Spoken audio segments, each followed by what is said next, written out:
Justamente hablando de las interfaces, digo, comenzamos hablando un poco de ellas, ¿no? De que no era nada más hablar de un solo objeto, sino que era un objeto representado por otros o construido a partir de otros, ¿no? Y pues vimos, justo como dice por ahí el escritor Henry Petroski, dentro de lo que sería su libro de la evolución de las cosas útiles, pues los artefactos van a evolucionar a partir de artefactos y los libros a partir de libros, ¿no? Y justamente, pues hablando de lo que nosotros estábamos tomando en cuenta en la primera sesión como tal, la parte teórica, pues observamos que las interfaces, pues no son esta excepción, ya que pues estas dialogan, ¿no? Con muchos artefactos, ya lo vimos, por ejemplo, con lo de la Mac, yo les comentaba qué pasaba con la Mac, ¿no? En el sentido de cuando aparece la segunda generación de Mac, primero fue Lisa, cuando aparece la segunda que es Macintosh en el 84, pues el boom fue que había pues diálogo, ¿no? Con otros artefactos como era la impresora HP, como era el lenguaje EPS, etcétera, ¿no? Y pues también dialogan estos artefactos con, o estas interfaces con otras tecnologías. Esto es, pues lo podemos llamar como sistemas de interfaces que están previamente realizadas o que se están, o que ya han sido desarrolladas, ¿no? Lo reiteramos un poco en cuestión del iPod, ¿no? O sea, sí había muchos reproductores MP3, la llegada del iPod fue un boom, pero no nada más por el iPod en general, sino porque tenía más tecnologías que lo soportaban, como lo era el iTunes, como era el App Store y todo este tipo de cosas, ¿no? Y pues si bien aún no existe o no tenemos una teoría sobre interfaces, pues muchos investigadores han realizado muchas contribuciones en este sentido. Y en este respecto, pues este filósofo canadiense que tenemos en pantalla, que es McLuhan, y su hijo escribieron lo que se le llamaba las leyes de los medios. Es un texto donde prácticamente redujeron pues esta complejidad de los sistemas de medios a algunos principios, ¿no? Por ejemplo, el principio de extensión, lo que el medio amplifica o intensifica. Y en ejemplo, pues tenemos que la radio amplifica las capacidades de escuchar, ¿no? Y cierta información y sonidos y música lejana, ¿no? Tenemos otro principio que es el de obsolescencia, lo que el medio vuelve arcaico. Por ejemplo, el smartphone vuelve obsoleta la cámara digital y el reproductor de MP3. Todas estas leyes van a derivar en algo que nos va a interesar bastante, que lo vamos a ir viendo paso a paso. El tercera de los principios de estas leyes es la de recuperación, lo que el medio recupera que se había perdido anteriormente. Por ejemplo, las aplicaciones de mensajes móviles del siglo XXI recuperan el lenguaje telegráfico que nació en el siglo XIX. Entonces, vamos observando que las tecnologías y las interfaces también van usándose o van creciendo con las otras tecnologías, es decir, a partir de otras tecnologías. Y el último, pues, de estos puntos sería lo que el medio hace cuando, la reversión, que es lo que el medio hace cuando se lleva a estos puntos límites.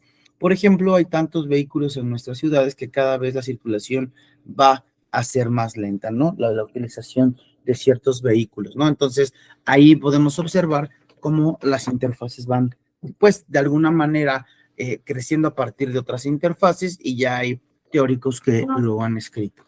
En este contexto, pues, este concepto de interfaz podría convertirse en una de estas palabras clave necesarias para poder, pues, que nosotros entendamos las transformaciones de nuestra sociedad actualmente. Por ejemplo, en los años 50, pues todo se hablaba sobre estructura, ¿no?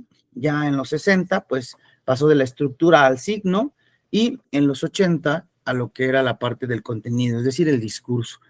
Y esto se presentó con el concepto clave para comprender, pues, muchos de los fenómenos que pasaban dentro de lo que era la sociedad, cómo se estaba desenvolviendo.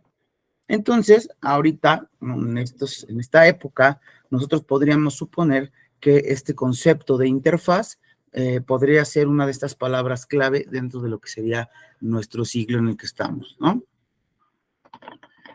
Tomando en cuenta lo anterior, pues nacen a partir de todos estos estudios, ¿no? De estas teorías, de estas leyes, de estos conceptos, ¿no? Que se retoman nuevamente, el texto nace a partir de otros textos, investigaciones de investigaciones, y un teórico argentino llamado Carlos Escolari desarrolla esta parte que se llama las leyes de la interfaz, muy interesante, muy importante, y cabe mencionar, perdón, que también es parte de un compendio, es decir, de un texto creado a partir de textos o de una interfaz textual, en este caso, creada a partir de otra interfaz. Scolari habla mucho sobre estas leyes, de cómo se aplica, cómo ha evolucionado la parte de la interfaz. Vamos a ver las leyes paso a paso a lo largo de lo que sería nuestro trimestre, pero básicamente tenemos 4 ejes fundamentales donde se pues, desarrolla la parte del ser humano, donde hace la coevolución, y tenemos una parte de una esfera, ¿no? Tecnocultural y una esfera bionatural. Yo les decía al principio de las clases que nosotros tenemos 2 formas. La primera es cuando hablamos de la técnica, ¿no? Esta interfaz técnica es cuando nosotros nos acercamos mediante objetos a la naturaleza, y la parte natural, ¿no? O cultural, y es cuando nosotros le damos signo, es decir, como las religiones, como algunas tendencias, algunas ideologías, es como, digamos, nuestra interfaz para la parte cultural, ¿no? Para la parte de la sociedad. Entonces, a partir de eso también tenemos lo que serían microprocesos y macroprocesos. Dentro de estos ejes que tenemos aquí, que explica Carlos Escolari, o de donde se derivan prácticamente las leyes, es el diseño, ¿no? Una interacción persona-ordenador, que vamos a ver alguna situación. Esto pues termina utilizando algo que vamos a ver más adelante, que tiene que ver con usabilidad. Dentro de la esfera tecnocultural y de macroprocesos tenemos la ingeniería, ecología de los medios, ¿no? Es decir, cómo se comportan los medios en su conjunto, la parte lingüística, la parte de la semiótica, antropología, economía política, ¿no? Y evidentemente cada uno de sus derivados. Dentro del cuadrante donde se encuentran los microprocesos y la esfera bionatural, tenemos la psicología cognitiva, ¿no? Es decir, cómo nos comportamos ante varios sucesos de nuestro andar, la parte genética, ¿no? Lo que no podemos negar y lo que nos va delegando, nos va regalando un poco lo que tenemos en nuestro ADN.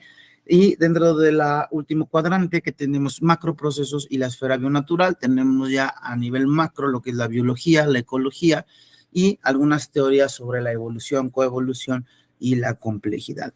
Es a partir de este esquema, ¿no? Desarrollado gráficamente por Carlos Escolari, que se desenvuelven luego las leyes de la interfaz, que nos van a servir bastante, lo vamos a ir viendo.